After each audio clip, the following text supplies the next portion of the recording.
Greetings, everyone. Thank you for another episode of the Memories of Plymouth. The stories we've been bringing you for the last 8 years now are coming from people across the state of New Hampshire and far beyond, so we're delighted to be with you today. Some of these folks have been born here, raised, educated, my goodness, worked in the area, even on the main street. We have a special group of people here today, a trio, and I'd like to introduce them to you if I can. To my immediate left, that's one good thing right there. Want to say hello to the audience? Hi, I'm Linda Hogan. I'm the fourth Hogan child in the family. Barb? I'm Barbara Hogan. I'm number 2. And I'm Paul Hogan, number 5, unit number 5, as in Hogan talk. I think you need to explain that, please. Well, our parents called us all units, so everybody had a number, and it was for identifying us with neighbors, aunts, uncles, and it stuck. And so we've always been known as units. We're missing a few people today. I'm not sure we could have had them all here at one time. We probably have a group. Please let me know who we're missing today and where are they? The oldest is Nancy. She lives in Australia. Then Barbara is number 2. And Jimmy, brother Jimmy, is in Holderness. And in the winter, he and his wife Robin are in Arizona. And I'm number 4, Linda. Paul's number 5. Michael's number 6. He's in Londonderry. Billy's number 7. He's in Grand Rapids, Michigan. Peggy's number 8. She's in Alton, New Hampshire. And Mary is number 9, last but not least. And she is in Rhode Island, in Cumberland, Rhode Island. She gets the prize. She got lots of prizes. She was the youngest. You get the prize for doing what you just did. Where was everybody born?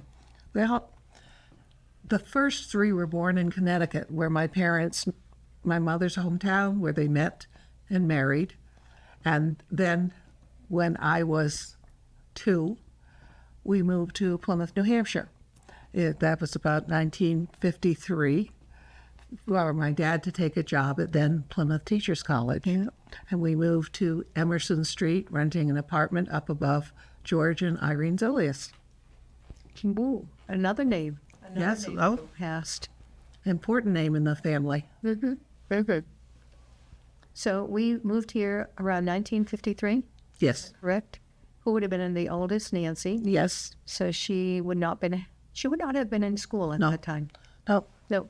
we were all preschoolers, and then we needed a house when Linda came along, so she was the first New Hampshire born. Yeah, and we moved to Merrill Street. 16 Merrill, and everybody else was there. How long were you in Merrill Street for? Gee, Moved out in 1983, I believe. So 55 to 83. Yeah. But the wonderful thing of your location, what could you do because of where you lived on Merrill Street? we could walk everywhere, ride our bikes, walk downtown, walk to the schools.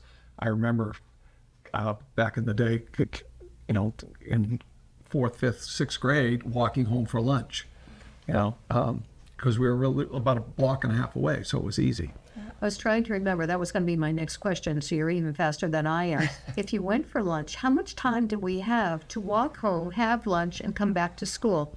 usually 30 minutes, Yeah. but we did it every day, kindergarten through high school. Yeah. Occasionally get sidetracked. Yeah. I think I was always jealous of those that had food at school because they had such a variety. And I remember Mom saying, if you don't like what I'm serving, you don't eat. It's classic. Yeah. I guess I was lucky thinking backwards. They had something ready for us to go. Yeah. Your education here, did you have elementary school, kindergarten when you were here? Kindergarten, yes. Ella Batchelder, Bill's mother, was my kindergarten teacher. And I went through 12th grade at the old Plymouth High School. Yeah. All right, so when did you graduate, Barbara? 69. 69. So when did they move out into the new school system? Early 70s? 71, because it was my sophomore year. I was just testing you. Just want to make sure. Yeah. So you're all in the brick building for those 4 years? You mean the original? The original.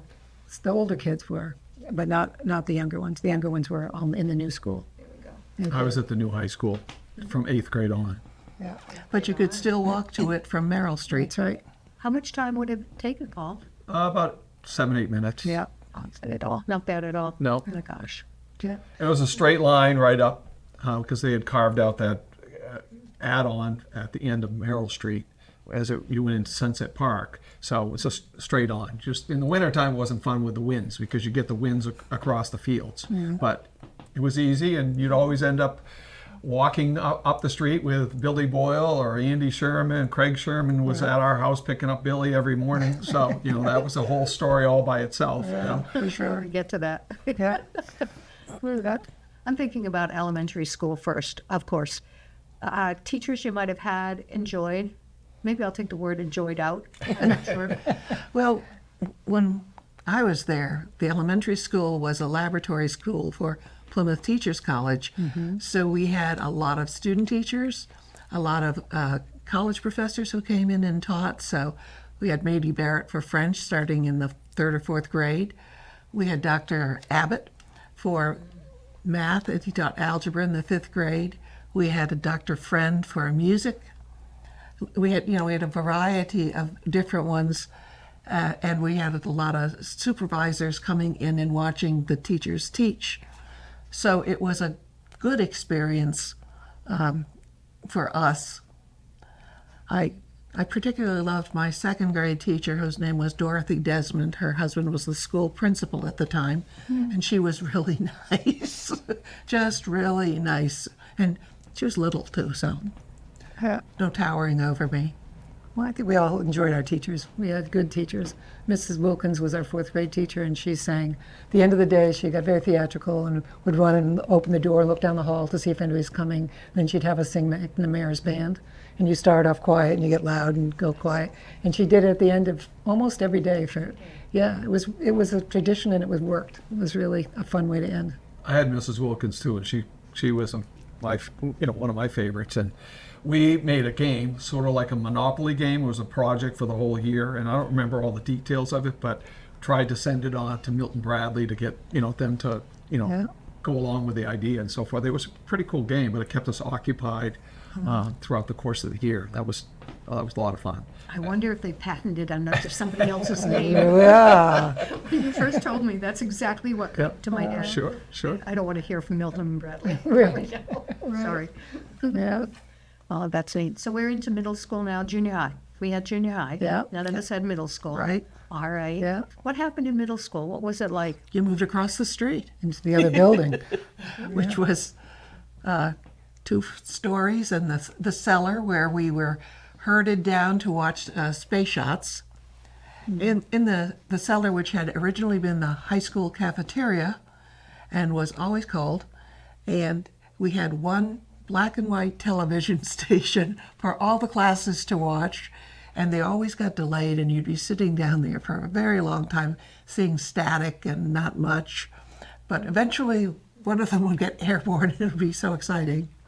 Yeah. It was a big deal to move to a new building. Very big deal. I think it would be. After we held, 5-6 years at the Yeah. elementary school? Yeah, moving and over. it was No a temporary. recess. No recess. That's They the gave up teacher races changed. when you cross the street. Yeah, it's a big deal. Still walk home. Okay. And then high school came to be. Across the playground. That was the shortest walk. Yeah. It's even closer to home. That's right. How many feet? Never mind. Okay, we don't need to go there. Yeah. I'm thinking of some of the teachers that we had in high school, but I guess I want to focus in. When we had physical education, where was it? Spear gym. Yeah. Spear Gym. And walk across the street down there. And the girls' locker room was adjacent to the superintendent of schools' office, so we were always being warned. Calm down, be quiet, stop yelling. Because next thing you know, his secretary would come in and say, girls. Yeah, well, Paul can talk about going down across the field, having to run down for the gym. We had to go down to Foley Gym and for class. Did you have to do it in your class? No, we didn't Oh, have we to do that, but we obviously had to walk down to Dean Park for practices. Yeah. I played my first year of football in 7th grade, and John Sanborn was the coach, and Mr. Cochran was the assistant coach, and I remember the big spaghetti meal that we had at the end of the season, and those practices down there were a lot of fun. You know, it was carrying your equipment down across the Green Bridge and the whole bit. We had to put these stupid uniforms on. They were really awful. Yes. Those little short blue things. And as fast as you could, and then run across the bridge and play lacrosse, that girls lacrosse, and you had like 12 minutes to play, because then you had to run back, change, right, if you showered or whatever, and change, and then get to the next class. So that's what I always remember. And you got about your cardio. That was great. Right. Running back. it. Yeah. And you'd be, come on, let's go, let's go. And yes, we did the same, although there'd be several things going on simultaneously, so you'd get a segment of the field. And I remember, well, I was jumping hurdles, and then I was lying on the ground, and a batted hard ball, which was a foul ball by another class, got me in the knee, and I just went down. And I'm trying to figure, what happened? I don't know if I can remember something like that there were two different classes at the same time, but that seems logical. Yeah. Yes. Yep. Well, the girls' class, boys' class. Yep. Same time. Yeah. Bingo. So And then the gym was used for the ski skate sale every year. Remember? That was big. Penny by- sale. Yeah, penny sale. The Yeah. faculty wives ran the ski skate sale. Mom was involved in that forever. Yeah. do they still do that? Oh, no, you would know better. You're the source. I'm not sure on that. That's why I'm asking. It's not there. Yeah. There's a hole there someplace. They were big events. How about graduation? When graduation time came from high school, what did you think you were going to do for the rest of your life? No idea. I ended up following my path. I pretty much knew that I wanted to teach physical education, coach, and that's what I did for my entire career. So Yeah. I kind of decided that when I was working Parks and Recreation, one of my high school jobs, and I was a volunteer in sixth, seventh grade, and so forth, and I loved it. So I realized that that's what I wanted to do. Yeah. And growing up, and Mike Walsh was a legendary person, and so forth. And then I had great experiences at the high school, with a variety of different people mentoring me, like Chuck Lanahan. So Yeah. I was going to be a children's book writer or another writer, and I went right into human services and did that. And I do some writing now, but Do you? Oh, yeah, that's and like exciting. stories. That's Yeah, exciting. yeah, it's fun. But well, We should say, Paul, where do you live? I live in Bow, New Hampshire, right outside of Concord. yeah, Portland, Maine, South Portland. All right. Concord, New Hampshire. Yeah. Let's talk about school a little bit, Barbara. Which one? Let's stay with the high school a little bit. My question was, what did you think you wanted to do at the end of high school for the rest of your life? I didn't know. I knew I wanted to go to college. I knew I wanted to travel. I knew I wanted to work with people. But so I did all of those things, and I started out as a trainee social worker, quickly switched to being a probation officer. Did that for more than a dozen years while I was also moving into court administration. Went to law school nights while I was doing that. Then practiced law for a few years while teaching nights, because I got my toe into that. And then I became the first female clerk of a superior court in the state of New Hampshire. Moved I'm around. doing this right now. Moved around a little, started in Coos County, then moved to Keene. And then, for excitement, they said, well, why don't you take over Sullivan County too? I was the first one to have that honor. They gave me, it was okay, they gave me 4 days notice, so I had no problem getting it done. And then I just decided, well, I'll just retire and do some adjunct faculty work. Other than that, I haven't done much. But you enjoyed the work that you did. We all have. I think everybody in our family picked good vocations. My dad always insisted, you gotta love it. He'd give it at every breakfast. Yeah. We're gonna have a great day today. This is what I'm gonna be doing today. He'd be all smiles. He'd be all excited about it. He loved teaching. Yeah. Great day. And we all went to the university system, so 3 in Plymouth, 3 in Keene, and 3 at UNH, which was pretty neat. The 9 of us. Yeah. 9. Yeah. Wow. How about mom and dad? Can we talk about mom and dad? Of course. Right. What should we start off with? It came from. Dad came from Holyoke, Massachusetts. Mom came from a place called Terryville, Connecticut. After World War II, Dad finished his graduate education and took a job teaching in Terryville, Connecticut. My mom was a new college grad as well, so she was teaching in an adjacent town, because in those days you couldn't teach in your hometown if you were just out of college. So Dad rented a room from my grandmother. And the rest is history. And the rest is a Lifetime movie. Yeah. Very romantic. They fell in love. My dad at first sight. Whoa. Took my mom a little longer. She's a very dignified Yankee type lady. So Yeah. this crazy Irishman who was a bit older and much more worldly and much more energetic. Like to dance. I love to Wow, dance. Didn't they both? Yes. I think I remember that. Yeah. But Dad and his whole family, Yeah.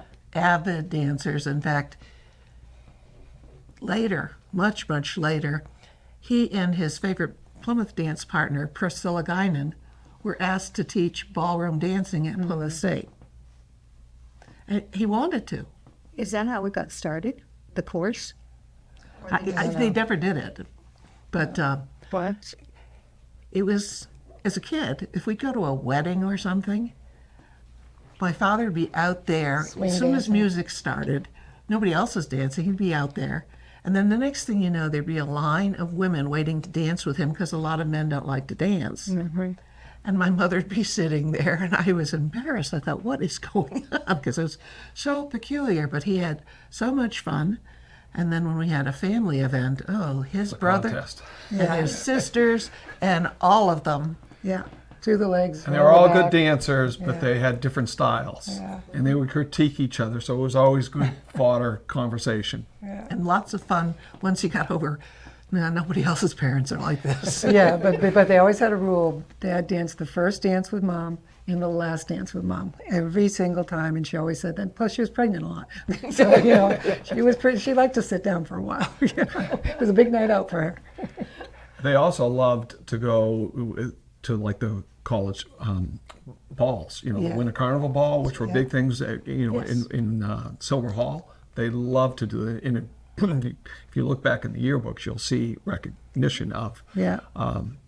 the staff and faculty, and Mom and Dad look forward to those. And the Rotary had a formal dance every year in the winter, and they loved going to that.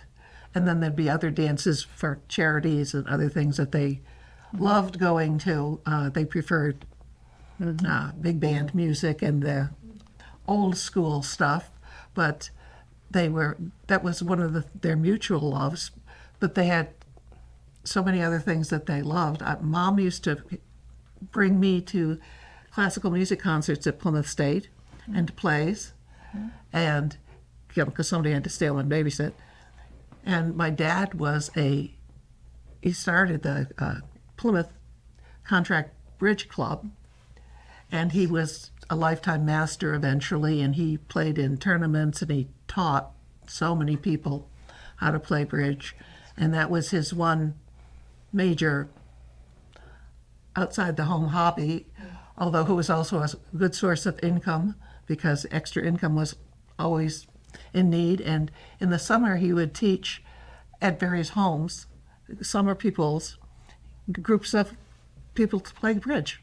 Yep. And we used to love it because we got to go to pools, come along, Mary Conrad's and Fred Conrad's pool. and Ibby Goderman, Yeah. Ibby McLean and Libby Goderman and other people in Big Squam, and we'd go there and swim in the lake and have a great time, and they'd feed us. Well, give us soda. We never could have soda at home, so Right. it was always good to go down to people's houses. They give you soda. It's true. It was like, All the extra perks. and if they had a pool or they had a lake, this was heaven. But as a coach, when you would finish a game, you come back and you think about the game, watch video, talk. If you have your assistant coaches, whatever, you talk about it. And Dad would do the exact same thing with bridge. Yeah. He loved to play with Dick Evans, for instance, and they would come back and have a glass of milk, which was his Cold. term for beer, and they would sit and they would review all the hands for an hour, 2 hours, till the wee hours of the, but Yeah. Bruce Ryan, Ed Wixon, yes, a whole bunch of them. Marilyn Wixon. Yeah. So many people, and in fact, a couple of times Dad took me when he was going to play when in Boston. Nancy Pettengill came with us. We wandered around for the day, and other places. While he played bridge, my mom didn't like bridge because they all yell at each other all the time, and she's too polite for that. Plus, they're all chain smokers. Like in the old days. Yeah. Yes, Dad got the Plymouth Bridge Club to be non-smoking after he had his heart attack, and he was always pushing for non-smoking. He'd have us, if we were making restaurant reservations, call up and say, "Now we had a party of 18, and we need non-smoking," and nobody had non-smoking. We'd be doing that regularly, giving hint, because secondhand smoke was a major problem that caused his issues because he was a lifelong non-smoker. Right. No.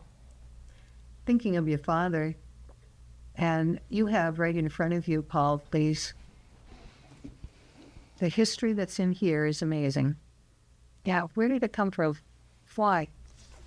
Well, it was near the end of our father's life. He died in 1986. So we had moved from Merrill Street down to down near the Armory, downsized from the big house, the big Hogan house, to a small little ranch, and it became a project. He had to give up teaching because he had health issues and so forth. So my mother and father worked diligently on this for a number of years to put it together, writing, rewriting, interviewing people, researching. It was a very good project for him and my mother as well, that they could do and work on together as a labor of love. Let's just say that. And Absolutely. it intertwines the growth of the Hogan family and our involvement with the college and the town in many different ways. So historical from, call it 1953, the day he walked in here, until 1985 when it was published. Mm-hmm.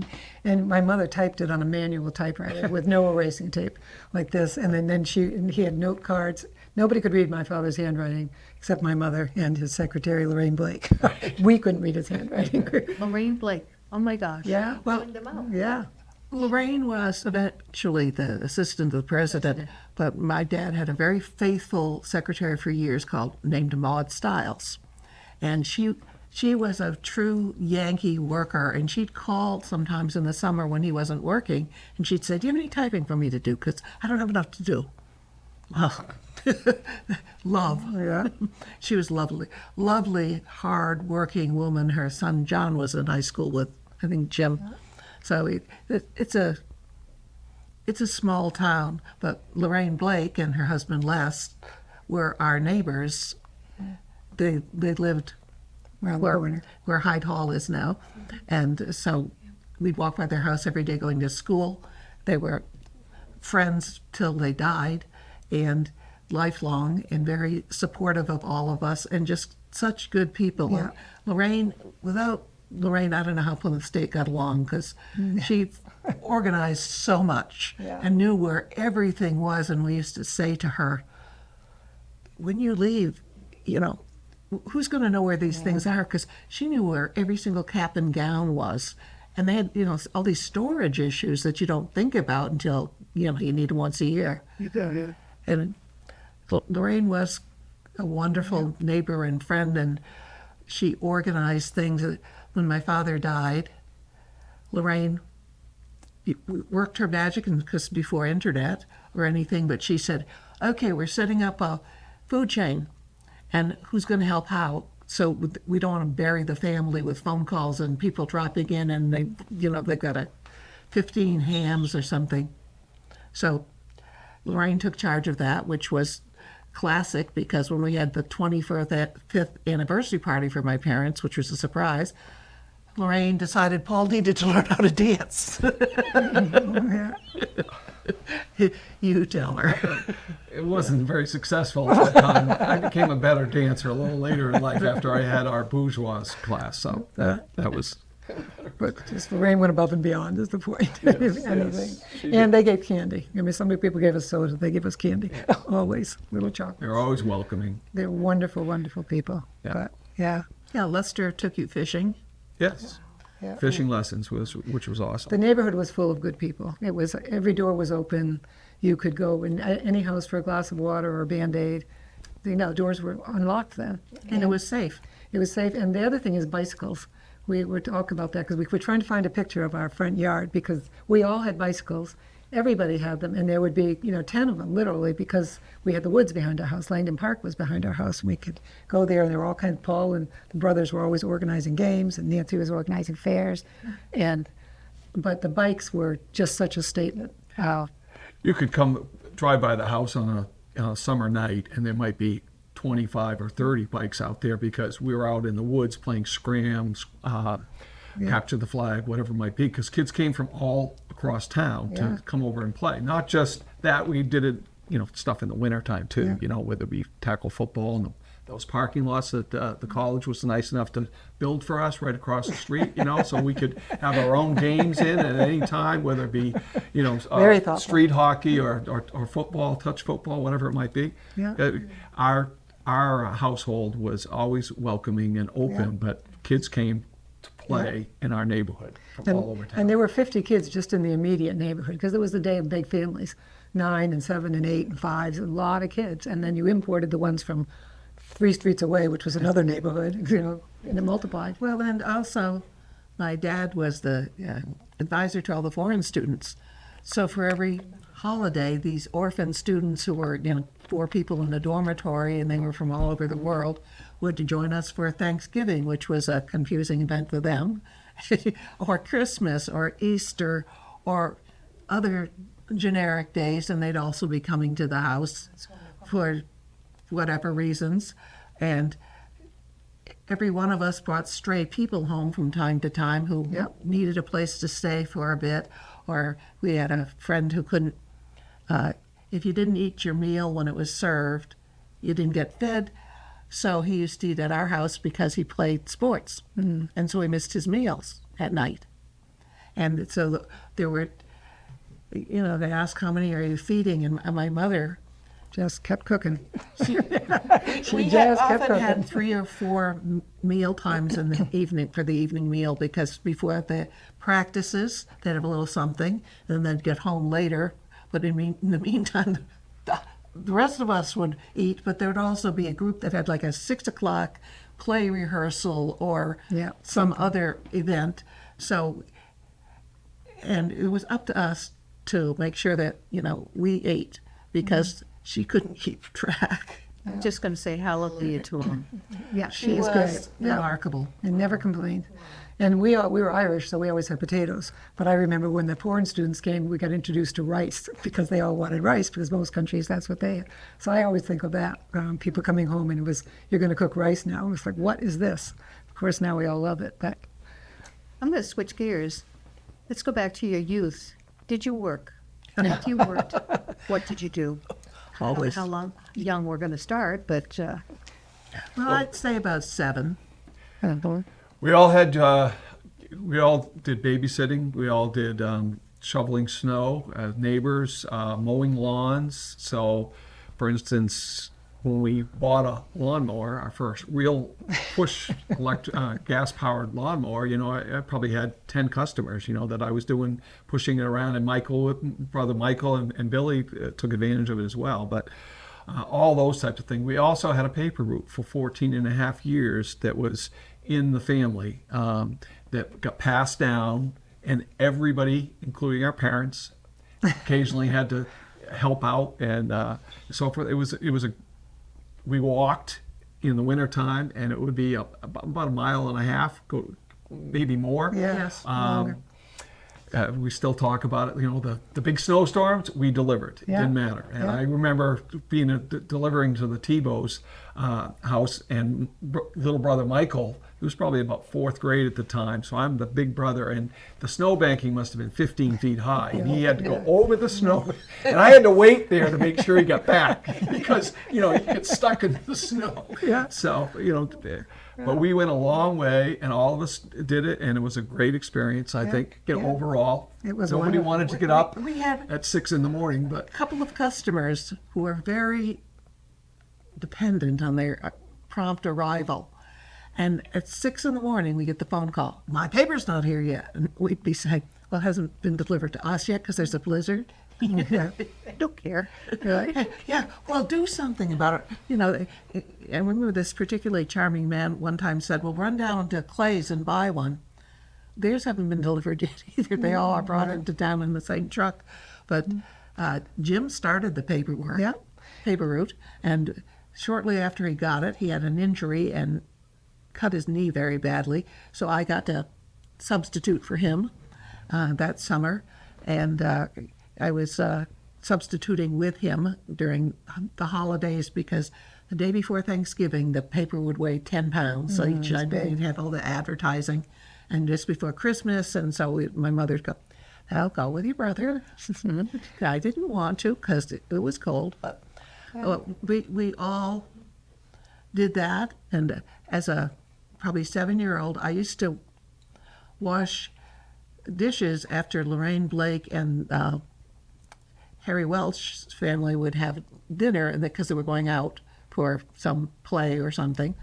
And I'd hand wash the dishes. And several other places in the neighborhood I did that. And then by the time I was 10, I was babysitting. I also cat sat. Mary Plummer was the college bookkeeper, head of college bookkeeping. And she lived nearby. And she'd go away for 2 weeks in the summer. And I had to take care of her cat.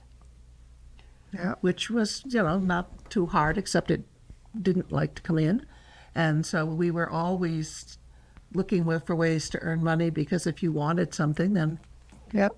The paper was a family business, and we could use money to buy our bicycles, which we all bought new bicycles, and then we had to put some in savings for school, and we were allowed to keep a little bit for an allowance. But we were talking about this before we came here, about all the places that we worked between the 9 of us. And so the siblings were writing in. We made a list, a lot of them right downtown. We worked at Blake's, Saliba's, we worked at Jack-O-Lantern, we did Plymouth State College Gordon Research, people worked in the dining hall or the grounds.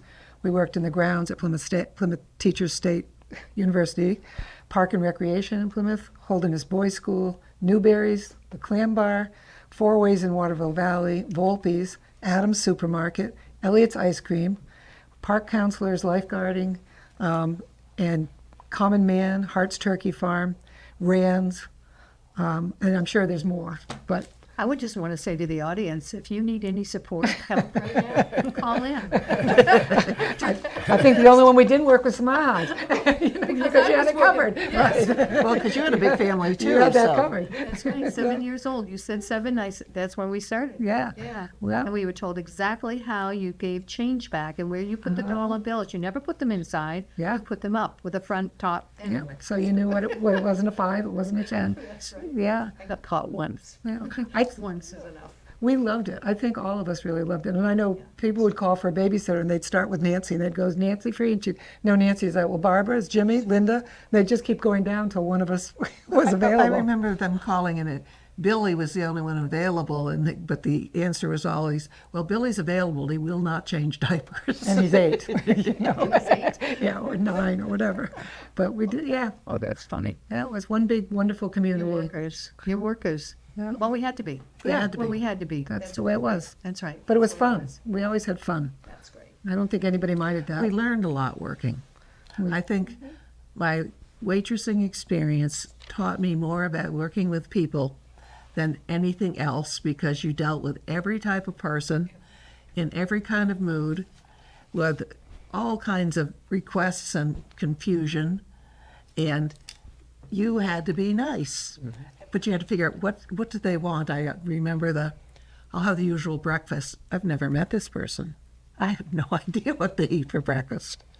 And I would have people who come in and we'd have gone through the menu and all that discussion, and they'd have kids who were 8 and 10 and going, "Mom, do I like carrots?" And we go, "Okay, people would just feed their kids whatever." Or one time I was waiting on the international competitive ski teams up at Waterville Valley when they were having the World Cup races. And how many languages did they speak? And we prepared this big buffet so that it would be interesting to something there for everybody, but it was just very great learning experience, and it taught you not just dealing with people, but a lot about etiquette, a lot about culture. So We were so fortunate too. Our location in town helped us because of with college and all the folks in town. So drop off, pick up, all that sort of thing. just walking to Made work. it all work. Yeah, well, community organizing and games, I mean, look at Paul's whole career. Really, you can started in our backyard, a lot of them, and Kay's Coliseum, tell that story. So when we had with all the kids that would come to play in our year-round activity, whether it be street hockey, football, but we also played a lot of wiffle ball. And around the corner, we named our field Kay's Coliseum. And it was Matt Kay's property, and there was a big field. There was a big field there. We thought it was big anyway. And they would flood it in the wintertime, and then we'd play all sports the rest of the year. And so we played a lot of wiffle ball. Well, I was a sophomore, going to be a junior in high school, and we decided to do a 6-hour wiffle ball fundraiser for the Jimmy Fund. So we did it, and we had the North Side. We were the North Side Huckers, and we had the South Side Steelers with Jeff McGlone and Johnny Bounds and Ronnie Wilkinson and those guys. And we had this great rivalry. So anyway, we competed, we raised money, we sent the check in, $255.12 and we got on the broadcast. They announced it. So the next year we said, let's do a 24-hour game. So we put together a 24-hour wiffle ball game. We had about 40 kids that played. We had all the little girls in the neighborhood who did a concession stand. We got lights. We had to go through the process with the town, with the police, to let them know what was going on, with all the neighbors, so they were in agreement, because there were going to be spotlights, there was going to be noise, and it went off without a hitch, and we raised $856 and I think 47 cents, and sent it in, and we got on the back page of the Union Leader Sunday Sports, the full page. And it was The question is, do you still have that newspaper? yes, Okay, there you go. I absolutely do. And so there were 3 pictures. Ken Gould, who was the photographer who was out of Lakeport, was also the fellow for the Union Leader that would come and pick up our money for the newspapers every Monday at 3 o'clock. So we'd have to do that paperwork with him. Yeah. So, and he was the one who came and wrote the article and took the pictures. Are you organized? Yes. Are you organized? Are you organized? Yeah. Yeah. I can see why, just based upon all these. Yeah, well, the best story about that is Dad was a community organizer anyway, just by nature, and big family, big Irish family. But Mom was amazing. She had a chart she made, and famous charts, and I think we all wish we had one. But she would put one in the kitchen, and it would be, Sunday through Saturday, breakfast, lunch, and dinner. And so on the chart, be squares like the ceiling here, and it would say breakfast, so who was going to set the table, who was going to wash dishes, and who was going to sweep the floor. And then it was for all the meals. And you started very young. I mean, as soon as Mary was, as soon as she could move a broom, she was sweeping the floor as a baby. But what got funny about it is, if you tried to cheat, for instance, or, we're going to go over somebody else's house and you were supposed to do that, you tried to sneak out on it. And my mother would say, no, you were scheduled to be here to do this. And so I would say, well, Paul said he was going to do it for me. So she got very onto that quickly, and she said, well, then Paul needs to initial that he has approved this. And so then somebody else would do that. And by the end of the week, you could look, and sometimes there'd be arrows going, because Paul would switch with Jimmy, and Barbie would switch with Nancy, and Billy, and everybody. And I always think about that. I think I wish we had at least one of those, because every week she put up a fresh one and you looked, and if you wanted to switch with somebody because you had a sports thing going, And to speak. oh, it was really fun, One really of my fun. earliest memories on Merrill Street is that, and I was preschool, we had a washing machine, but we didn't have a dryer. So we had a clothesline in the backyard, and they had turned an old pantry into a laundry room and made it an exit. And I would have somebody carry the basket of wet laundry across the yard, which somebody would have to shovel sometimes, and I would hang the clothes. But I was so short, I had a stool, because it was on an incline, and one side of it I couldn't reach, and I'm out there I'm very good at it. Yeah. But I was preschooler, and that was my job. Yeah. But with the neighbors were really great because, we weren't all affluent people. Everyone had enough. It was wonderful. But if a washing machine broke down, you had to borrow the next door neighbors. And the Ryans were behind us with 7 kids. And Mrs. Ryan was always pregnant, pretty much in concert with our mother. And, she told stories about when we all got the flu and the washing machine and the dryer were broken. And so here Mrs. Ryan had enough clothes to wash of her own, but we would bring the basket over and she would use her washing machine and vice versa. And things like that happened with the Chapmans next door. And Jean Chapman was always, helping us out with something, or the Blakes, all of the friends that we had all through the Very, years. very lucky. Yeah, the Fitzgeralds, when they came to town from Maine, that was a big deal. And that's what all friends are all about. Yeah, You go to your Good neighbors. community. Absolutely. We had a deep freeze, and we had neighbors who hunted. So we'd have venison in the freezer regularly. We didn't even like venison, but we had space in the freezer, sure. Yeah. And we get a call saying, coming over to pick up some venison. Okay, fine, Do you have any more room? Sure, we got room. So there was a lot of sharing. Clothes got passed down and up Absolutely. and across. Yeah. It was a very gentle way of raising people and introducing them to other things and recognizing that we're all going through these same things, Yeah. and everyone's life was a little different. But we were doing 8 loads a day. Normally, yeah. I'm going to ask some questions. We're getting close to being done, and I only have like 25 other questions to go. So we'll see how we fare, please, on this. Think about you living as a child, and we have gone back and talked about it a bit. But what are your thoughts? How was it? A couple of words, please, maybe to talk about your childhood during your time in Plymouth. Safe, fun, adventurous. I would say magical, because we had Langdon Park behind us, and we had the woods, and just imagination was everywhere. You could run in the woods. We built forts. We had games all the time because there were so many kids. There was always somebody to play with. We stayed overnight. Switched beds. We just joked with that Ryans and the Hogans that Renee Ryan and I would switch beds. I'd stay at her house one weekend and then she would. And Mrs. Ryan said once, well, as long as I've got 7 and Nancy has 9 kids, we know they're covered. So yeah, those are my brief words.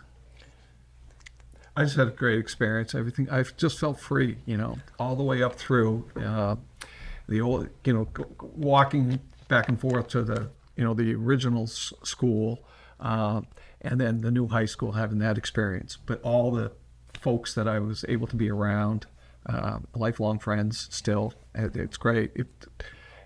Great opportunities in town.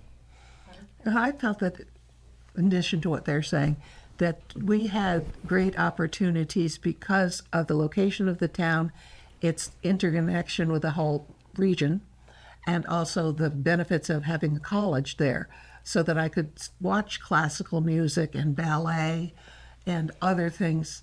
I used the college library when it was the old Lamson Library, because we had limited resources, and then the new college library was just spectacular.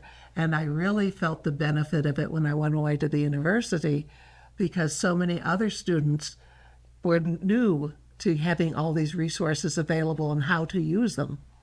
And one of my college friends recently said to me, I was so surprised that you knew so much about your music. I don't feel like I know anything about music. But compared to where she grew up in northern Maine, she didn't know much because we didn't even get much in the way of radio stations those days. And I would go with my mother to see these things. And then I took ballet lessons with Jane Hartman for a number of years at Plymouth State as an adult, as a high school student, and got used to that. So it made me feel more worldly than just the small town kid I was. And I think that was a great benefit. I also, I learned manners. And my mother knew all about manners, but working with Andre and Maria up at the Four Ways, we had to learn how to serve properly, how to do different things at different times for certain events and so forth. And when I first was working in the court system, there was an annual big cocktail party thrown by a large law firm. And it had white-gloved bartenders and fancy hors d'oeuvres, and it was very elegant. And I went in there and I knew what to do. And my boss didn't. He was an American anyway, so it was okay. But I was like, oh, and I knew what we were eating. And so I thought, boy, that being a waitress really served me well. I think we were just very fortunate with the college and the fact that with our dad working over there, we experienced a lot of different cultural experiences that maybe some other folks were not able to. Yeah, the Model United Nations program and all the students that came was very important, and the Rotary's support of that, and how the schools all got involved in it. And his travel to experience. Africa, yeah, and bringing that back. Lots of interesting people coming in and out of our house. It was, that Dad would be bringing through the doors, And we had a college student live with us at one point when Mom had 3 kids in 2 years, no twins, as Charlie said. And so they were 6, 7, and 8. And so we had her live with us for a while, and she became part of the family. I resented it because her name was Linda, and there was already a Linda, but she was great. And we went to her, my parents went to her wedding. She married, her love as well. So that was extended family. And but everybody came through. It wasn't just the college, but in the neighborhood. As I said earlier, we went to anybody's house you could go to for a Band-Aid or a glass of water. Even in her senior years, the priest asked Mom at one point, there was a college student who had 1 semester to go, no money, and was in really tough shape. And so Mom took her in. Yep. So she could just take her courses. And they remained in contact till my mother died. Yeah. And even afterwards, she wrote a lovely note because that was just Yeah. how you do things. We had a student stay with, I was gone by then, but with the younger kids, my parents moved out of town, and their son was a senior. He wanted to finish at Plymouth, so he stayed. There was an empty bed because people were moving out, so there was a bed free. But We've got a free bed. yeah. If we didn't, there's always a mattress and a sleeping bag on the floor. We'd use that a lot too. Okay, childhood memories. You can pass if you want to on any of these, but if anything comes quickly to mind, let me know. I know we're running out of time here. Oh, we sure are watching it too. That's okay. Don't worry about it. Yeah. Weather. It snowed a lot. It snowed a lot. High snowbankings. And we were not allowed to take our boots off to go to school until the sidewalk in front of our house was dry, which was a big problem because it was on an incline, and the snow from our front yard used to melt down the stairs and create an ice patch. And we'd be out there chopping that ice so that we didn't have to wear the boots anymore. One childhood memory we all agree on, and I think the whole neighborhood does, is there was a trail called the Snake Trail at the end of Bailey Avenue. It went down into Langdon Park, and all the neighbors came. We all had sleds and flying saucers and, sometimes just cardboard, whatever. And we would team up and we would slide down. You had to go down. There was a big tree at the end of it, so you had to navigate to go around the tree. And if it was getting to springtime, there was a frog pond. So you had to avoid the frog pond, avoid the big tree. And we would have races, and then we'd all climb back up. And we still talk about it whenever we have I had a class reunion last summer, and I'm Billy Boyle and Maureen Ryan and Had Cindy several Minton. S-turns to it. And it seems so big back in the day, it's but if enormous. you walk it now, it's really pretty quick. We all talked about that. That was a magical thing, and everybody went. This is more sad. Fires. Yeah. Can you remember any fires? Well, we had 3 right beside our house, a big apartment house Yeah. that was on the corner where Hyde Hall is, the Chapman's house, and the old Hudson house. Beside that, the Chapmans had purchased, and at one point, so there were 3 fires, which is another Hogan thing because, and Linda will tell the story, but we used to do fire drills. So, which all the neighbors would come out and watch. But Linda, Dad decided, well, our sister Peggy became very concerned about fires, and they were very young. She and Mary were the babies. And so Dad said, okay, we're going to have fire drills to make everybody feel safe. So he would have us sitting in our rooms pretending it was midnight or whatever, any time of day, and we would be very impatient and wait. And then all of a sudden he'd yell, fire, and he'd look at his watch. And the goal was 3 minutes, to try to get everybody out in 3 minutes. So Jimmy and Paul had a downstairs bedroom, and they had to go out the window of their bedroom, grab the big ladder, bring it to the back of the house, climb up the ladder to take the younger kids, pass them down. Nancy had to be a part of that too. Everybody had a role collecting the babies. There's my poor mother in the yard like this, hoping we don't drop babies, from the ladders. And Dad's, time. And then we would get done, and he'd critique it and say, okay, you did pretty well, but a little faster on the ladder, hold tighter. And it became such a thing with the neighborhood that the neighborhood kids would come and they'd go, is there going to be a fire drill today, Mr. Hogan? Mr. Hogan's going to be a fire. They'd sit out in the yard, like this, we're waiting and waiting. When's the fire drill? And he loved the suspense. So he'd be out there, we don't know, you never know, this is just going to happen sometime. But we did that over and over again until finally he was satisfied. Well, that we and could every do it. time we switched bedrooms, because as people aged, they moved around, had to change the plan. Yeah. It was a very good thing, and it was very entertaining. Did you ever go to the Plymouth Fair? Oh, Yes. Paul worked there.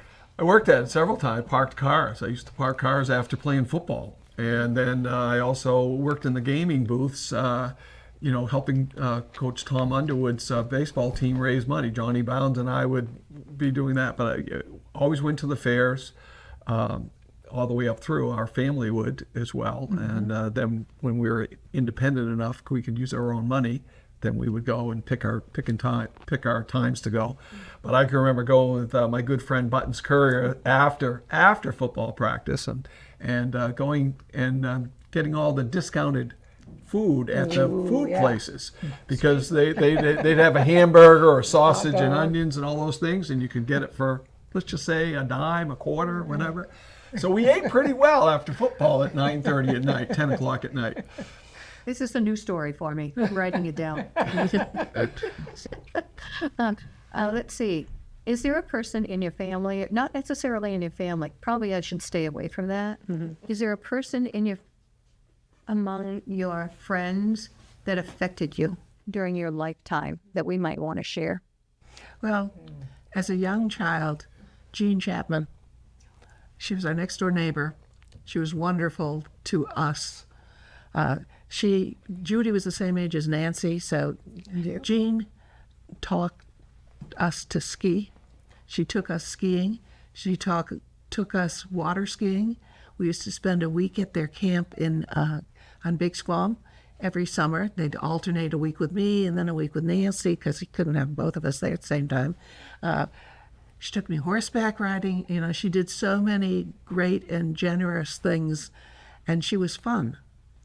And I remember going to the old Waterville Valley on the old road with her in a car full of people, and a terrible day, and it was all bumpy and frost heaves and everything. And ahead of us was a Cushman's bakery truck, and it flew over a bump, back door opened, and out flew boxes of donuts. Yes.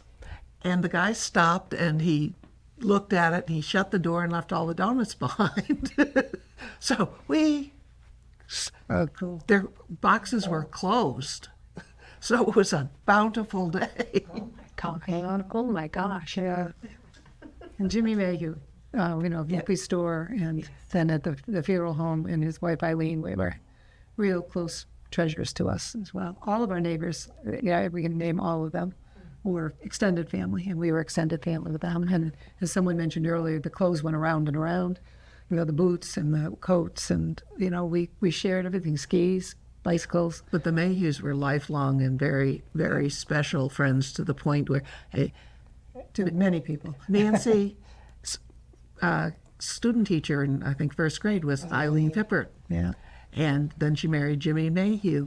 And I used to babysit for the kids, as did Nancy. And Jim worked for them on Volpe's for a number of years. And we had all sorts of long-term arrangements, and they were close personal friends.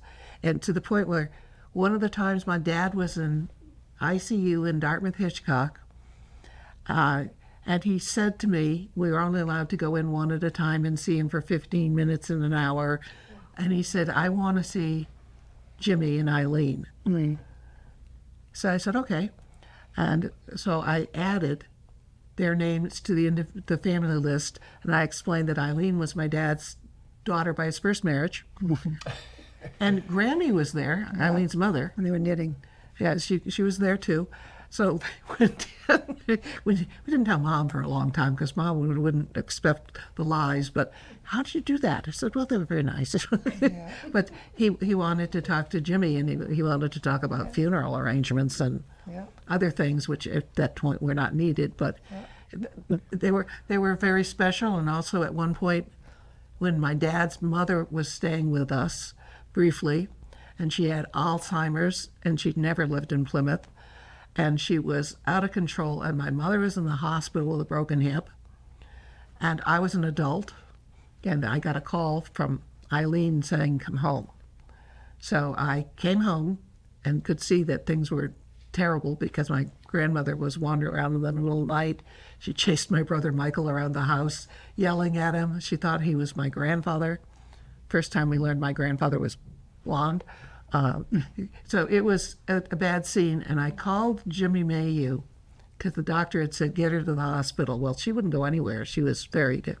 He came to the house at 7 in the morning, and he walked into her room, and he sat down with her, and he said, Nana, I don't like the way they're treating you. Would you like to go with me? She said, yes. He goes, let me get your coat. He took her to the hospital. He called it the Hilton Hotel because she had lived with one of my father's sisters whose husband was a manager at the Hilton. And so Jimmy Mayhew said, we're going to take you to the Hilton. And she said, okay. And he brought her to the hospital, and she thought that was it. But It was such a blessing for us. Yeah.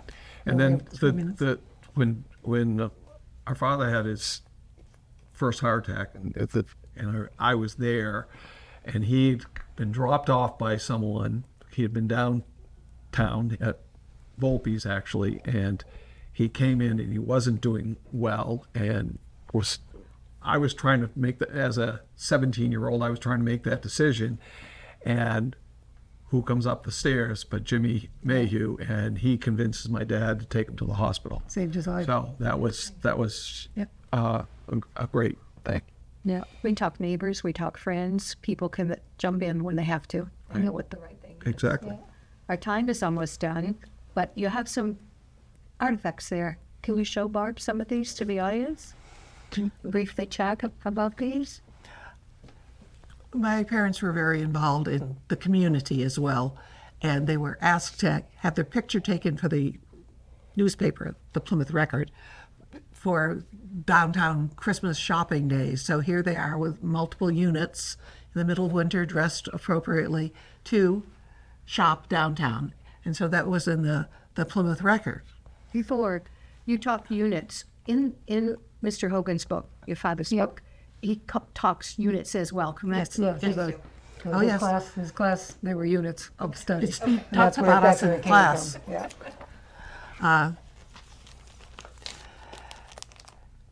Dad was faculty advisor to the United Nations for 25 years, so they had a special award for him after he retired from it because of health. This is part of the award ceremony, and a nice dedication to him. Again, he got an award from the International Rotary for all the years he worked with them. He was not a Rotarian, but he was doing all sorts of things with them, and they sponsored the Model United Nations. So they had a great working relationship, and they had that great dance every year that he liked. Your mom, too.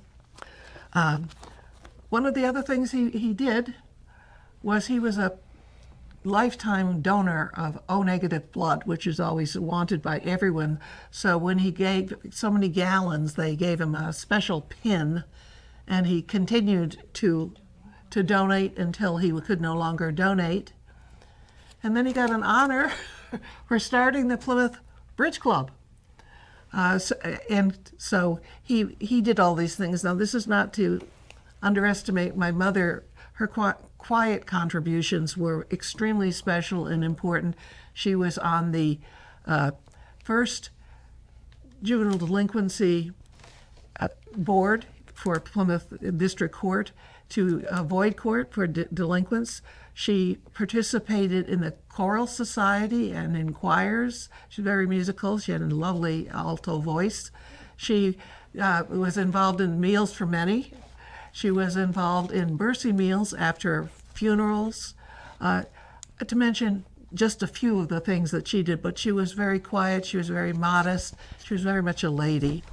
And this was just an adventure my sister and I did when my brother Bill and sister Peggy had foot surgeries. We took them in their wheelchairs downtown and paraded back and forth in front of the Plymouth Record until they took our pictures. And because I knew the Whirland family, it ended up in the paper. Yeah. Our last question of the day, here we go. If you were to share something with future generations based upon our age and wisdom that we have sitting here before, what advice, what information might you share with the audience today? I would say get outside. Even though this is technology and we're filming it, which I think is wonderful, documenting history is good, but I'm concerned. We had such freedom and such magic being outdoors and being with so many people and learning from all of our friends and neighbors. And I think there are a lot of indoor children these days. I've worked with kids for years. So get outside, be in community, take risks, have fun, be in nature. My goal every day is at least 5 miles. Yeah. At least 5 miles, and it works. Yeah. I can do it. Absolutely, I'm with you. Barbie? Well, I would say that every experience you've had, especially in those boring, mundane jobs that you had, that you took to earn money, that may have been unpleasant or backbreaking, exhausting, hot, sweaty, all those charming things, you learn from. And it's like building a pyramid. You build a foundation, you build your way up, and you learn how to use that experience in future endeavors. Also, my dad used to say to us when we would come home having a bad day and, smelling like cheese fondue or some other thing, and he'd say, well, remember, a lot of the people that you work with don't have an option. This is what they have to do, and they have to do it forever. That's why you're getting an education, so you can make choices and preferably work with your head, as well as keeping a strong, healthy body. But look what you've learned. And I think that's an important way to look at things and also to understand other people. And just reiterate what they're saying, that, the freedom that we grew up with was spectacular, but the confidence to be able to try things also. And, to this day, I still run basketball camps, and that's one of the things that I'm always, but don't be afraid to make a mistake. And so to try things. And, I look back at my own personal growth and the opportunities that I had a chance to do in school. And, for instance, the Miss Halloween contest that we did in high school, that's right. There were 2 in each class, and we did it for 2 years as a fundraiser. It was silly, it was goofy, but it was an experience. And my senior play, I was in the senior play, and I played sports. But beyond all that stuff, it's when I was in college, I did broadcasting. I worked in the Special Olympics. You try all these different things, and you kind of see what you like or don't like, and can go from there. You also build your suitcase of skills that you're going to use for the rest of your life, like Barbara was talking about. So try things. It's okay to try. It's okay to walk away from things. And lastly, one of the things I always finish with closing at my camps is talk to your coaches. I'm telling the campers, talk to your coach. Ask them, about playing time. Ask them about what you can do better. have those adult conversations, and that was something that, in my own experience, my father was not going to go and talk to the coach. He's, you ask what you need to do, what you need to do differently or better or whatever. So have those adult conversations. Very nice. Powerful words of wisdom for us to finish by. Yeah, thank you, Louise. Thank you. Yeah, thank you for doing this. Well, this isn't, as I've said before, this is just far too much fun to give it up. Yeah, Plymouth lucky. Thank you, everyone, for joining us today for another episode of the Memories of Plymouth. We look forward to seeing you next time. And we don't know who we're going to have sitting here, but we had fun today. Be well.